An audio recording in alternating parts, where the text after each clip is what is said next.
Fala pessoal, beleza? Então, dando sequência aqui ao vídeo, vou demonstrar aqui agora na prática, né? Como que a gente faria isso aqui no software topográfico, no AutoCAD, por exemplo. No AutoCAD teria que fazer as medições e colocar, aqui já é mais direto. Vamos colocar aqui, ó, vértice divisa D1 e vou colocar as coordenadas, né? Essas coordenadas eu calculei, tá? 1000. Então tá aqui, ó. Então, as coordenadas do vértice D1. Agora eu vou inserir as outras coordenadas do vértice D2, tá? D3 e D4. Vou fazer ligar os vértices de divisa. E foi essa figura bem aproximada que eu mostrei para vocês. Então, D1, D2, D3, D4. Repare que eu fui ao campo, medi ângulo de distância, voltei para o escritório, calculei as coordenadas x, y. Estou inserindo as coordenadas num CAD para poder fazer o desenho topográfico. A partir dessa figura também, olha só, quando você for elaborar um memorial descritivo, você vai precisar da distância dos vértices. Olha só, essa distância D1 para D2 não foi medida no campo. D2 para D3 não foi medido, você não mediu isso. Mas tem como calcular a partir das coordenadas obtidas provenientes lá do cálculo da poligonal topográfica, tá certo? E agora eu vou calcular a distância. Distância é o que? A raiz quadrada, delta x ao quadrado, mais delta y ao quadrado. A raiz quadrada disso dá a distância horizontal. O azimuth é a arctangente, delta x sobre delta y, mais análise, né? Tem que analisar o quadrante. O perímetro, basta somar os comprimentos dos lados aqui, e a área utiliza o método de Gauss calculado por meio das coordenadas x e y dos pontos, tá? Então, no software topográfico, por exemplo, eu tenho como já fornecer ele calcula, né, a distância e o azimuth a partir das coordenadas inseridas no ambiente gráfico. Então, tá aqui, olha só, eu tenho já fornecido aí o azimuth de D1 para D2, a distância horizontal de D1 para D2, olha, o azimuth de D2 para D3, a distância horizontal D2 para D3, a distância horizontal de D3 para D4, o azimuth de D3 para D4, e aqui finalizando.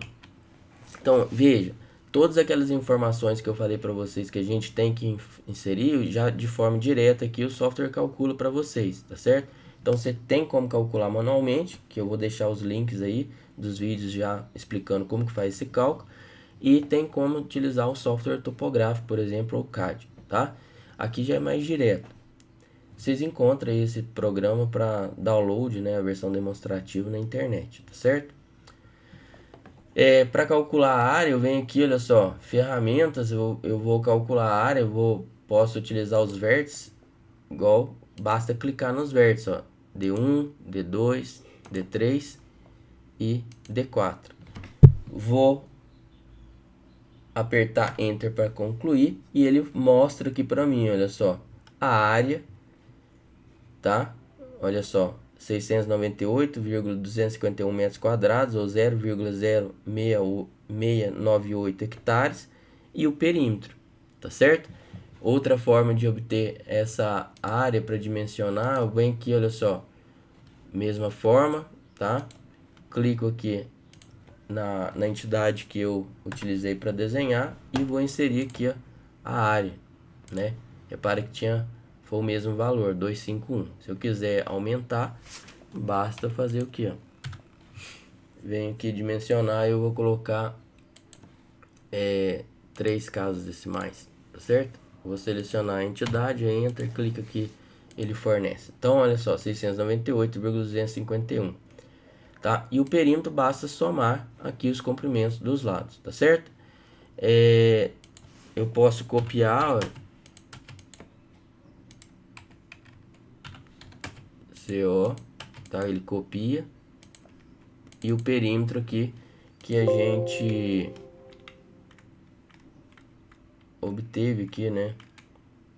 109,568, 109,568 metros, tá?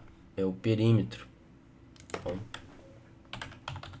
perímetro igual aqui, tá certo? E aqui eu posso editar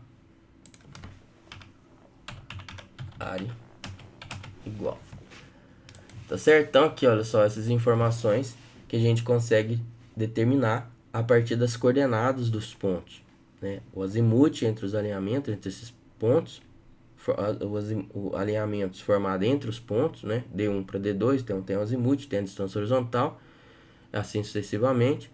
Tem a área que eu consigo calcular utilizando o método de Gauss, e o perímetro basta somar os comprimentos dos lados, tá certo, pessoal? Então era isso que eu queria mostrar nesses dois vídeos. Espero que tenha ficado claro. Forte abraço, até mais.